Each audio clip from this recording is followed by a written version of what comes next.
வாங்க ஃப்ரெண்ட்ஸ், இன்றைக்கி அருமையான டேஸ்ட்டில் தக்காளி குழம்பு எப்படி பண்ணுறதுன்னு பார்க்கலாம். இந்த தக்காளி குழம்பு இட்லி தோசைக்கு சூப்பராக இருக்கும். கண்டிப்பாக வீடியோ ஸ்கிப் பண்ணாமல் ஃபுல்லாக பாருங்கள், உங்களுக்கு யூஸ்ஃபுல்லாக இருக்கும். எப்போவுமே ஒரே மாதிரி தக்காளி குழம்பு பண்ணாமல் இந்த மாதிரி பண்ணுங்கள், டேஸ்ட் வந்து ரொம்ப சூப்பராக இருக்கும். ஸோ இந்த மாதிரி ஒரு 10 தக்காளியை இந்த மாதிரி கட் பண்ணி ஹாஃபாக கட் பண்ணி சுடு தண்ணியில் போட்டு நம்ம எடுத்துக்க போகிறோம். ஸோ நல்லா கொதிக்கிற தண்ணியில் இந்த மாதிரி ஹாஃபாக கட் பண்ண தக்காளியை வந்து போட்டுக்கோங்க. ஸோ நல்லா கொதிச்சு வரணும்.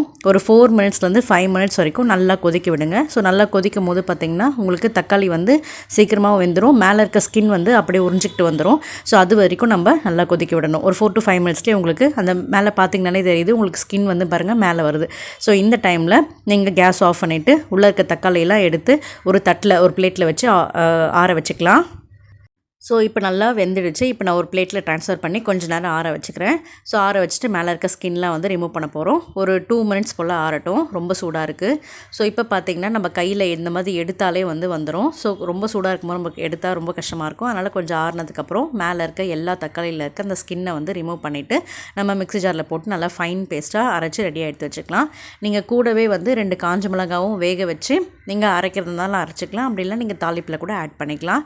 இப்போ வந்து நான் தக்காளி நல்லா ஆற வச்சு மேலே இருக்க ஸ்கின்லாம் எடுத்துகிட்டு மிக்ஸி ஜாரில் போட்டுட்டு நல்லா ஃபைன் பேஸ்ட்டாக திக்காக அரைச்சி வச்சுருக்கேன். தண்ணி எதுவும் ஆட் பண்ண வேண்டாம், அப்படியே டேரெக்டாக நம்ம அரைச்சி வச்சா போதும். ஸோ இப்போ வந்து தாளிப்பு கொடுத்துக்கலாம். கடாயில் தேவையான அளவுக்கு எண்ணெய் ஊற்றிட்டு கடுகு, சீரகம், உளுத்தம்பருப்பு ஆட் பண்ணிக்கோங்க. எல்லாமே ஓரளவுக்கு நல்லா பொரிஞ்சதுக்கப்புறம் காஞ்ச மிளகாய் ஆட் பண்ணிக்கோங்க, பச்சை மிளகாய் ஆட் பண்ணிக்கோங்க. அப்புறம் வெறும் பூண்டு, இஞ்சி வேண்டாம், பூண்டு தட்டின பூண்டு இந்த மாதிரி ஆட் பண்ணிக்கோங்க. ஆட் பண்ணி கொஞ்சமாக கருவேப்பிலை ஆட் பண்ணி நல்லா கொஞ்சம் லைட்டாக வதக்கி விடுங்க. அந்த பூண்டு ஃப்ளேவர் நல்லா வந்து எண்ணெயில் நல்லா வதங்கி வரணும். அந்த பச்சை வாசனை போகிற அளவுக்கு நல்லா வந்து வதக்கி விட்டுக்கோங்க.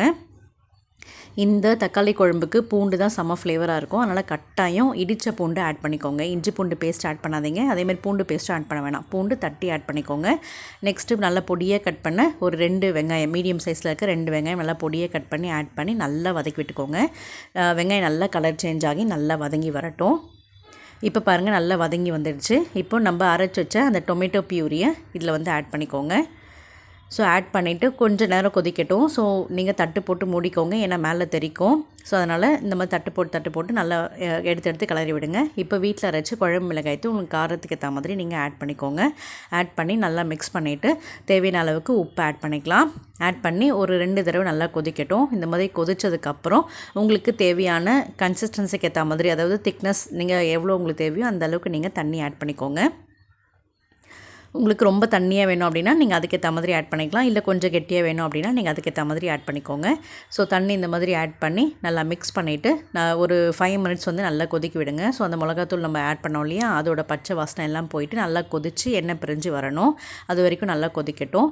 இப்போ நம்ம அதுக்குள்ளே அரிசி மாவு வந்து 1 ஸ்பூன் எடுத்திருக்கேன். அதில் கொஞ்சம் தண்ணி ஊற்றி நல்லா டைல்யூட் பண்ணிக்கோங்க. அதை இப்போ நம்ம வந்து இந்த குழம்புல ஆட் பண்ண போகிறோம். உங்களுக்கு வெறும் தக்காளி குழம்பு அப்படின்றதுனால ரொம்ப தண்ணியாக இருக்கும். ஸோ இந்த மாதிரி ஆட் பண்ணும்போது உங்களுக்கு கொஞ்சம் அந்த க்ரீமி கன்சிஸ்டன்சி வரும். கொஞ்சம் ஊற்றி சாப்பிட்றதுக்கு கொஞ்சம் திக்னஸ் கொடுக்கும். அதுக்காக தான் இந்த ஆட் பண்ணிக்கிறோம். அதனால் கட்டாயம் அந்த 1 ஸ்பூன் அளவுக்கு ஆட் பண்ணால் போதும்.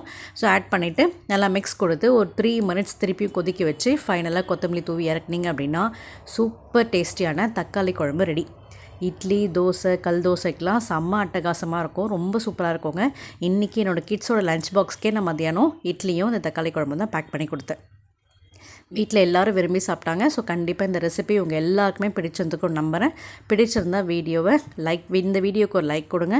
இன்னும் நீங்கள் என் சேனலை சப்ஸ்கிரைப் பண்ணாமல் பார்க்குறீங்க அப்படின்னா ப்ளீஸ் ஃப்ரெண்ட்ஸ் ஜோ சமையலுக்கு ஒரு சப்ஸ்கிரைப் பண்ணிவிடுங்க. கீழே இந்த வீடியோ பிடிச்சிருந்தது அப்படின்னா கீழே கமெண்ட் பண்ணுங்கள். தேங்க்ஸ் ஃபார் வாட்சிங். இன்ஸ்டாகிராமில் இன்னும் ஜோ சமையலை ஃபாலோ பண்ணாமல் இருக்கீங்க அப்படின்னா கண்டிப்பாக ஜோ சமையலை இன்ஸ்டாகிராமில் ஃபாலோ பண்ணிக்கோங்க. தேங்க்ஸ் ஃபார் வாட்சிங். பாய்.